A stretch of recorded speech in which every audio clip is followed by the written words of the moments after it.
यदा यदा हि धर्मस्य ग्लानिर्भवति भारत अभ्युत्थानम् अधर्मस्य तदात्मानं सृजाम्यहम्। বুদ্ধং শরণং গচ্ছামি। আমি বুদ্ধের শরণ নিলাম। ধর্মং শরণং গচ্ছামি। আমি ধর্মের শরণ নিলাম। সংঘং শরণং গচ্ছামি। আমি সংঘের শরণ নিলাম।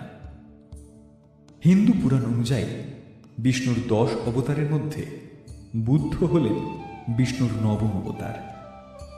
তাকে একজন ঋষি হিসেবে চিহ্নিত করা হয়েছে, যিনি বিশ্বকে জ্ঞানার্জনের পথ দেখিয়েছিলেন। তিনি সিদ্ধার্থ গৌতম বা শাক্যমুনি নামেও পরিচিত। বিষ্ণুর 9ম অবতার বুদ্ধ আবির্ভূত হয়েছিলেন কলিযুগে। মনে করা হয় বেদ অমান্যকারীদের ভিন্ন পথ প্রদর্শন করাতে এবং প্রাণী হত্যা বন্ধ করতে তিনি আবির্ভূত হয়েছিলেন। তার প্রধান উদ্দেশ্য ছিল জাতি ও ধর্মভেদ থেকে সনাতন ধর্মকে রক্ষা করা এবং অহিংসার বাণী প্রচার করা। বুদ্ধদেবের জন্ম হয় কপিলাবস্তু নগরীতে। তিনি ছিলেন শাক্যদের রাজা শুদ্ধোধনের পুত্র। তার মায়ের নাম ছিল মায়াদেবী। একবার মায়াদেবী রাত্রে ঘুমের মধ্যে এক অদ্ভুত স্বপ্ন দেখলেন। তিনি স্বপ্নে দেখলেন রূপোর মতো এক সাদা হস্তি, যার সুরে সাদা পদ্ম ফুল জড়ানো। সে তার গর্ভে প্রবেশ করল। রানী তার স্বপ্নের কথা গণকদের কাছে জানালেন। গণকরা বললেন এবার তার সন্তান হবে। তার কয়েক মাস পর রানী মায়াদেবী রাজাকে বললেন যে তিনি তার বাপের বাড়িতে যেতে চান। রাজা শুদ্ধোধন মায়াদেবীর ইচ্ছা পূরণ করলেন, অর্থাৎ তাকে বাপের বাড়ি যাওয়ার অনুমতি দিলেন। মায়াদেবী বাপের বাড়ি যে পথ দিয়ে যাচ্ছিলেন সেখানে লুম্বিনী উদ্যান ছিল। মায়াদেবীর ভীষণ ইচ্ছে হল সেই উদ্যানে যাওয়ার। সেই উদ্যানে কোথাও কোথাও বড় বড় সুন্দর গাছ রয়েছে, যেগুলো ফুলে ফুলে ভরা। সেই উদ্যানে পদ্মগুলো যেন শান্তভাবে সরোবরে ফুটে রয়েছে। মায়াদেবী সেই বাগানে ঢুকে একটি শাল গাছে হাত দিয়ে দাঁড়ালেন।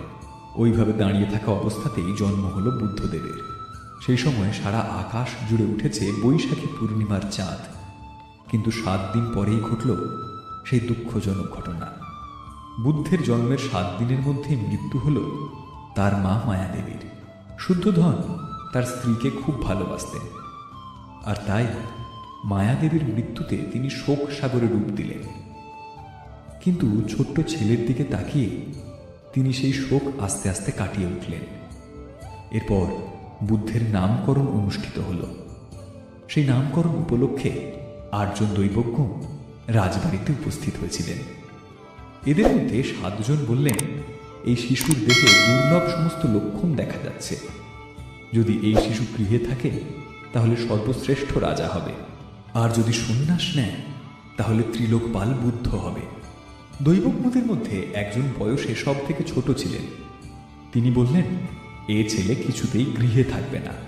যেদিন সে জরাগ্রস্ত বৃদ্ধ, রোগগ্রস্ত মানুষ, মৃতদেহ এবং হাসিমুখ ভিক্ষুক দেখবে সেদিনও গৃহত্যাগ করবে।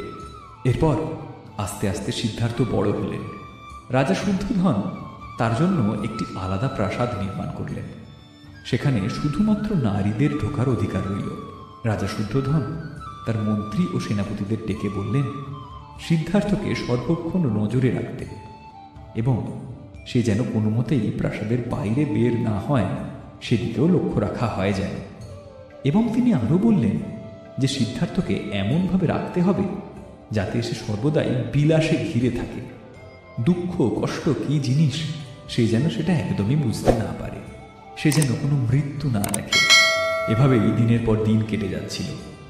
একসময় সিদ্ধার্থ যুবক হলেন। এত বিলাসিতার মধ্যে থাকার পরেও সিদ্ধার্থ সংসারের প্রতি উদাসীন ছিলেন। যাতে তার সংসারের মতি ফেরে সেই কারণে তার বাবা শুদ্ধোধন মাত্র 16 বছর বয়সে যশোধরা নামে একজন সুন্দরী কন্যার সঙ্গে তার বিয়ে দিয়ে দেন। তাদের একটি ছেলেও হয়। সিদ্ধার্থ তার নাম রাখেন রাহুল। শুদ্ধোধন ভাবলেন এইবারে তার ছেলে সংসারী হল। রাজকুমার সিদ্ধার্থ ছোটবেলা থেকেই অত্যন্ত দয়ালু প্রকৃতির এবং ভাবপ্রবণ ছিলেন। তাই 29 বছর বয়সে প্রথমবারের জন্য তিনি রাজ্য ভ্রমণের পরিকল্পনা করলেন। রাজা শুদ্ধোধন তার নগরকে এমনভাবে সাজিয়েছিলেন যাতে রাজকুমার যখন নগর ভ্রমণ করবেন তখন যেন তার চোখে কোনো রকমের দুঃখের দৃশ্য ধরা না পড়ে। কিন্তু ভবিতব্য খণ্ডন করার সাধ্যই কারোরই থাকে না। এক্ষেত্রেও তাই হল। নগর ভ্রমণ করার সময় সিদ্ধার্থর নজরে পড়ে একজন বৃদ্ধ। তখন তিনি তার সারথি ছন্দককে ডেকে জিজ্ঞাসা করেন, মানুষটি এমন বৃদ্ধ কেন? তখন ছন্দক উত্তর দেন যে রাজকুমার, বয়সের সাথে সাথে সমস্ত মানুষকেই বৃদ্ধ হতে হয়। সিদ্ধার্থর রথ আরও কিছুটা অগ্রসর হলে তার চোখে পড়ল একজন অসুস্থ ব্যক্তির দিকে। রাজকুমারের অবাক হওয়া দেখে ছন্দক বললেন, হে রাজকুমার, সমস্ত জীবিত প্রাণীর দেহেই অসুখ থাকে, কষ্ট থাকে। এই দৃশ্য সিদ্ধার্থর মনকে আরও বিচলিত করে তোলে। এরপর সিদ্ধার্থর চোখের সামনে একটি মৃতদেহকে 4 জন বাহক কাঁধে করে নিয়ে যায় এবং সেই দৃশ্য দেখা মাত্র আরও ব্যথিত হয়ে ওঠেন সিদ্ধার্থ। তখন ছন্দক তাকে বলেন, সমস্ত প্রাণী যেমন বৃদ্ধ হয়, তাদের যেমন অসুখ হয়, ঠিক তেমনি একসময় তারা মৃত্যুবরণও করেন। মৃত্যু হচ্ছে অবিসম্ভাবী পরিণতি, অর্থাৎ মৃত্যু হবেই, এটাকে কেউ প্রতিরোধ করতে পারবে না। এই 3টে দৃশ্য দেখে সিদ্ধার্থ অনুভব করলেন যে প্রত্যেকের জীবনে এই দুঃখ কষ্টগুলি অবধারিতভাবেই আসবে, কিন্তু চতুর্থ দৃশ্যটি তাকে তার মুক্তির পথ দেখালো। তিনি দেখলেন একজন সন্ন্যাসী তার জীবন উৎসর্গ করেছেন এই দুঃখ কষ্ট থেকে পরিত্রাণের উপায় খোঁজার জন্য। সেই সন্ন্যাসীর মুখমণ্ডলে দিব্য তেজ বিরাজ করছে। তিনি স্থিতধীর, সদা আনন্দময় এবং সর্বদা কল্যাণময়। এই সদাহাস্য সন্ন্যাসীকে দেখার পরে সিদ্ধার্থর মনে পুনরায় আশার আলো সঞ্চারিত হল। এই দৃশ্যগুলির প্রভাব এতটাই সুদূর প্রসারী ছিল যে একদিন গভীর রাতে স্ত্রী যশোধরা এবং পুত্র রাহুলকে ছেড়ে গৃহত্যাগী হলেন সিদ্ধার্থ। জীবনের চরম সত্য উপলব্ধি করে ভোগের রাস্তা ত্যাগ করে তিনি বেরিয়ে পড়লেন ত্যাগের পথে, মুক্তির জন্য। বৌদ্ধ গ্রন্থে তার গৃহত্যাগের ঘটনা মহাভিনিষ্ক্রমণ নামে খ্যাত। দীর্ঘ 6 বছর কঠোর সাধনার পর সিদ্ধার্থ একদিন খিদে অনুভব করলেন। তিনি শ্বাস প্রশ্বাস এবং মনের নিয়ন্ত্রণের জন্য যে নিত্য অনুশীলন করছিলেন, সেদিন তার কিছুই কাজ করছিল না। দৈব ইচ্ছাস্বরূপ একজন কৃষকের স্ত্রী সুজাতা সেখানে উপস্থিত হলেন। সুজাতার হাতে পায়েস ছিল। সিদ্ধার্থ সেই পরমান্ন গ্রহণ করে আবার কঠোর তপস্যায় বসলেন। তিনি ধীরে ধীরে অনুভব করলেন জীবনে দুঃখ আছে, বাসনা থেকে এই দুঃখের উৎপত্তি হয়। নির্বাণ তথা মুক্তি লাভই হল এই বাসনা বা দুঃখ থেকে রক্ষা পাওয়ার একমাত্র পথ। শেষ অবধি তিনি তার পরম সত্যকে জানতে পারলেন এবং বোধি বা দিব্য জ্ঞান লাভ করে তিনি হলেন বুদ্ধ।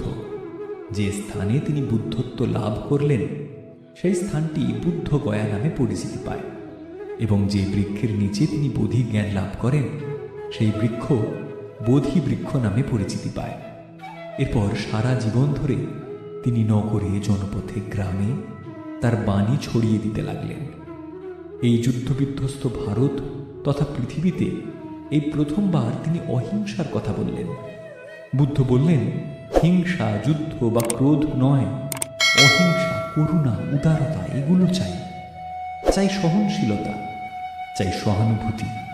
বুদ্ধদেব আরও বললেন, পশু বলি বন্ধ হোক, বন্ধ হোক প্রাণী হত্যা।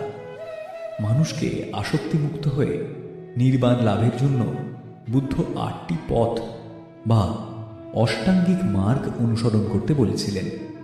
এই 8টি পথ হল সৎবাক্য, সৎকর্ম, সৎ সংকল্প, সৎ চেষ্টা, সৎ জীবিকা, সৎ চিন্তা, সৎ চেতনা এবং সৎ সমাধি। বুদ্ধ ছিলেন করুণা, প্রজ্ঞা এবং শান্তির প্রতীক। বুদ্ধের এই গল্প থেকে আমরা অনেক কিছু শিক্ষা নিতে পারি। আমরা শিখতে পারি দুঃখ কষ্ট জীবনের একটি অংশ জ্ঞানার্জনের মাধ্যমে তা কাটিয়ে ওঠা যায়। জ্ঞানার্জনের পথ হল সহানুভূতি, প্রজ্ঞা এবং সঠিক জীবনযাপনের মাধ্যম। আমাদের সকলেরই জ্ঞানার্জনের সম্ভাবনা রয়েছে। সারা বিশ্বের বৌদ্ধরা বুদ্ধের পুজো করে থাকেন।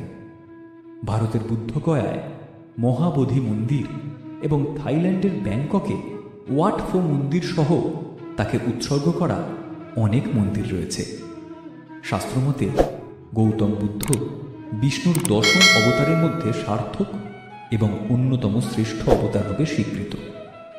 আপনারা শুনলেন বুদ্ধ অবতারের কাহিনী।